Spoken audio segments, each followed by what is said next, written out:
দেখেছো কি করছে? পিঁপড়াকে বাজাচ্ছে, পিঁপড়াকে। এই যে হ্যাঁ বাসায় হ্যাঁ। দিয়েছি। বাহ বাহ বাহ, বাবাই দেখতে বোধাই হলে কি হবে, কিন্তু মনের দিক থেকে খুব ভালো। তা না হলে আর আজকের দিনে কেউ একটা পিঁপড়ের জন্য এত ভাবে? ঠিক বলেছো। প্রথমে বোতলটা দিয়ে লেগে গেছিল। মানে নিজেই লাগাই দিয়েছিলাম।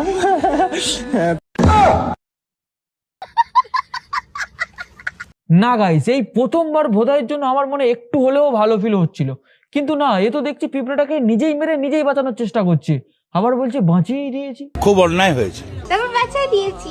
আচ্ছা ঠিক আছে, চলো এবার। জীবন দিয়েছি, আমি চাইলে ওটাকে মারতেও পারতাম, মারিনি। হ্যাঁ আচ্ছা তাই নাকি? কিন্তু তুই তো ওকে মেরে হাত মোড়া বানিয়ে দিয়েছিস, ওর আর বেঁচে থেকে কি লাভ? তো বাঁচাই দিয়েছি। হ্যাঁ, গুড গুড। এই যে নাচছে একা একা, বসে গেছে তাই। ওর কোন দিক থেকে মনে হচ্ছে যে ও নাচছে?